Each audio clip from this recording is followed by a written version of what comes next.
नारे लगा दिए, मारने मरने की बात कर दी, मान लिया, मैं आपकी बात से एक बार को मान लिया, इत्तेफाक रख रहा हूं, तो किसी को मार देंगे? अरे सर, लाइसेंस मिल गया मारने का मैं उसने भड़काया तो मार देंगे। मैं हिंसा को हमेशा कंडेम करता हूं, हिंसा के समर्थन में हम नहीं है। हम कहना चाह रहा, 1 मिनट 30 सेकंड मुझे दे दीजिए, बोलिए। मैं कह रहा हूं राकेश भाई, जिस तरीके से वहां पर मौजूदगी में, पुलिस की मौजूदगी में मुसलमानों के घरों को जलाया जा रहा है, किस तरीके से वहां पे जो पत्रकार गए थे उनको मारा जा रहा है, प्लीज उकसाने वाली बात नहीं, भड़काऊ बातें नहीं। मैंने आपको तस्वीर दिखाई कि जो पत्रकार सड़क पर है उन्हें कंट्रोल करने के लिए चीफ खुद हाथ में पिस्टल लेकर सड़क पर दिखे, जिनके हाथों में तलवार। और मैं बार बार अपील कर रहा हूं, दोबारा अपील कर रहा हूं, बहराइच में जो लोग भी मेरा शो देख रहे हैं और टाइम्स नाउ भारत देख रहे हैं, मैंने दिन में भी अपील की है, आप अपने घरों में रहिए, पुलिस आपके लिए सड़क पर है, जो जिम्मेदार है, जो दोषी है, उन्हें बख्शा नहीं जाएगा। ये तरीका नहीं, तरीका मत सिखाइए, मेहरदीन तरीका मत सिखाइए, नहीं मेहरदीन तरीका मत सिखाइए। आपको अदब से बात कर रहा हूं, नहीं तो मैं भी अदब से ही बात कर रहा हूं, बेअदबी नहीं कर रहा हूं मैं, मेहरदीन आपके लिए। प्रशासन के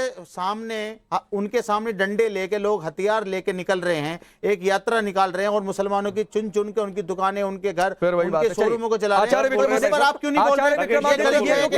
आचार्य विक्रमादित्य मेहरदीन ने कहा मस्जिद के पास से निकल जाते हैं, तो ये चाहते हैं कि मस्जिद के पास से हिंदू समाज का कोई जुलूस ना निकले।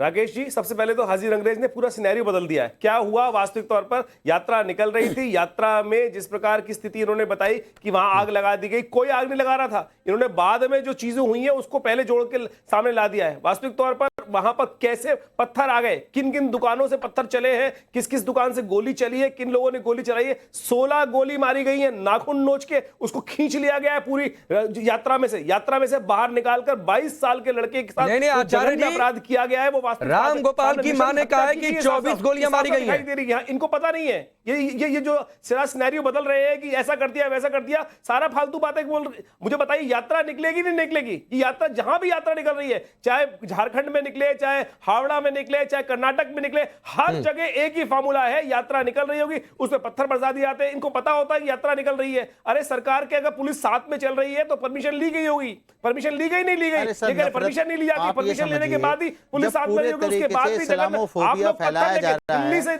लगातार मुसलमानों को टारगेट किया जा रहा है, उनकी मस्जिदों पर टारगेट किया जा रहा है। आप उनको कुछ नहीं कह रहे कि उस व्यक्ति ने जिसके गोली लगी है उसने कैसे छत पर चढ़ा, एक झंडे को उतार के अपना झंडा लगाया भगवा कलर का, वो ग्रिल तोड़ दी पूरी। आप वो देखना ही नहीं चाहते, आप आईना नहीं देखते। कर रहा है, हर एक को स्थिति अच्छी मिल रही है, खाना मिल रहा है, पाकिस्तान बनाने की तरफ ले जाते हैं इनको। एक पाकिस्तान आप चाहते हैं गली गली में पाकिस्तान बने, हम तो चाहते हैं इनको पाकिस्तान बनाना है और पाकिस्तान में आप चाहते हैं देश को तोड़ना कौन होने वाली है। मैं आगे बढ़ रहा हूं मेहरदीन, मैं फिर कह रहा हूं कि अगर आपको ये लगता है कि अगर किसी ने इधर से गलती कर दी तो भाई उसको मार नहीं देंगे, पुलिस है, व्यवस्था है, कोर्ट है, चले जाइए सर, तो उसका वीडियो बना लीजिए, तो सबके हाथ में मोबाइल है और बोल दीजिए किसने ऐसा किया। देखिए मार नहीं देंगे ना, अब ये समझा करिए। मेरे रुकिए, हाजी नाजिम, हाजी नाजिम रुक जाइए प्लीज, हाजी नाजिम से सीखिए।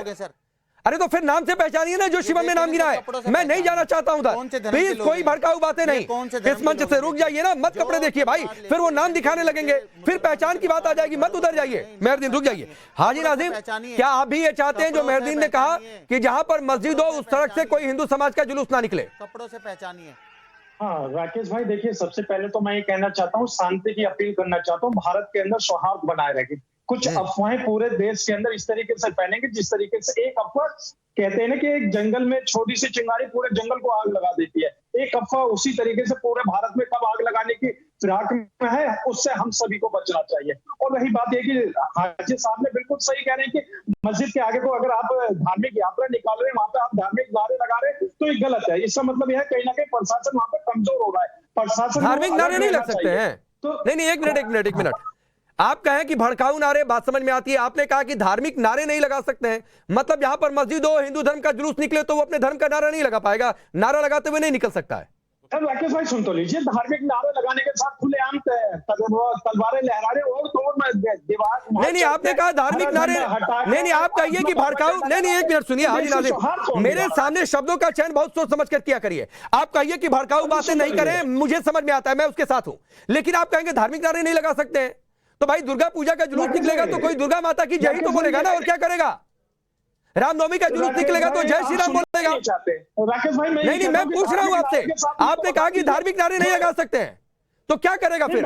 धार्मिक जुलूस निकलेगा तो क्या करे आपके हिसाब से? लेकिन मस्जिद के सामने आके आप अभद्र भाषा में गंदी गालियां देंगे तो ये कहाँ है? मैं कहता हूँ कि उत्तर प्रदेश में योगी जी की सरकार है, निष्पक्ष जांच कराई जाए, जांच करने में पता चल जाएगा कौन दोषी है। हाँ, ये बात ठीक है।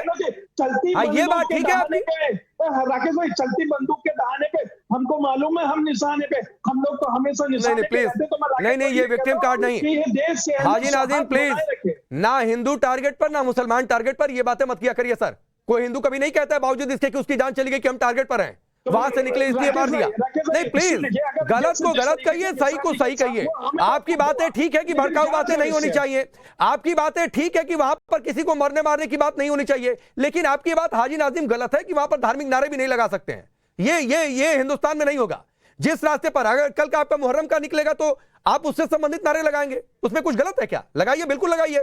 शुभम त्यागी। राकेश भाई हम कोई धार्मिक नारे नहीं लगाते, क्योंकि देखिए, अरे अभी आपने कहा, संविधान को मानने वाले, आपने अभी कहा कि धार्मिक नारे क्यों लगाते हैं? आपने अभी कहा था हाजी नाज़िम खान।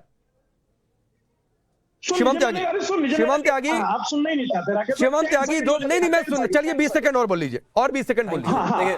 एक मिनट शिवम, 20 सेकंड। सुन लीजिए, जिस तरीके से अभी आपने कहा था कि मिश्रा जी के जो उन्होंने नारे लगाए थे, भड़काऊ बात करी थी, उनके मामले उनको मार दिया गया, ये गलत है, हमें बड़ा दुख है। लेकिन मैं ये कहना चाहता हूँ कि ये बता दीजिए, धार्मिक नारा लगाकर अगला की भी हत्या कर दी। नहीं, मैंने ये नहीं कहा। सुनिए, मिसकोट मत किया करिए भाई। मैंने ये नहीं कहा कि रामगोपाल मिश्रा ने भड़काऊ बातें की कि नहीं की, मैं वहां पर नहीं था, तो मैंने ये जांच का विषय है, ये पुलिस देखेगी। मैंने सिर्फ ये कहा, जो मेहरदीन कह रहे थे कि भड़काऊ बातें हुई, तो मैंने सिर्फ ये पूछा तो मार देंगे क्या जान से किसी को? तो नहीं, आधी अधूरी बातें मत किया करिए। शिवम त्यागी, रुक जाइए भाई। शिवम त्यागी, एक तो जो मेहरदीन रंगरेज ने कही, हाजी नाज़िम ने कही कि जहां इनके धर्म से जुड़ी हुई चीजें हैं वहां से जुलूस मत निकालिए, फिर ये कह रहे हैं धार्मिक नारे भी नहीं। मैं तो ये पूछ रहा हूं कि इस समय और आपकी सरकार हिंदुत्ववादी सरकार, और उसमें हिंदू ही सुरक्षित नहीं। देखिए राकेश जी, सबसे पहले तो मैं एक चीज कहना चाहता हूं, जो भी इस पैनल पर मुस्लिम पक्ष से लोग बैठे हैं और वो कहते हैं कि मस्जिदों के सामने जो है इस तरह के प्रोसेशन नहीं निकलने चाहिए, मुस्लिम इलाके से इस तरह की यात्राएं नहीं निकलनी चाहिए, तो माफ कीजिए, हिंदुस्तान में 80% हिंदू हैं। अगर आपके लिए इस तरह का कायदे कानून बनने लग गए तो आप तो घर से नहीं निकल पाओगे, एक कदम बाहर नहीं रख पाओगे। ये किस तरह की भाषा है? हिंदुस्तान में हिंदुओं के भी जुलूस निकलते हैं और मुसलमानों के भी, हिंदुओं की भी यात्रा निकलती है, आपके भी जुलूस निकलते हैं। लेकिन मेरा फिर से सवाल यही है, आपके ऊपर क्यों पत्थरबाजी नहीं होती? मुझे यह बताइए, हिंदुस्तान में 100 करोड़ हिंदुओं के बीच में आज तक शबे बारात पर और ईद पर एक भी पत्थर क्यों नहीं पड़ा? वहां पर कोई इसका साफ वजह है कि नारे आप भी लगाते हैं, अजान आप भी पढ़ते हैं, नमाज आप भी पढ़ते हैं, सड़क आप भी घेरते हैं, लेकिन कभी भी हिंदू धर्म के लोग आपके ऊपर पत्थर नहीं बरसाते। क्यों? वजह साफ है, क्योंकि हम मानते हैं कि कोएक्सिस्टेंस में रहना सीख लो। अब आपको पता नहीं, रुकिए ना प्लीज, बीच में मत बोलिए। मेहरदीन सुन लीजिए, फिर आपके पास आ जाऊंगा। मेहरदीन सुन लीजिए, फिर आपके पास आ जाऊंगा।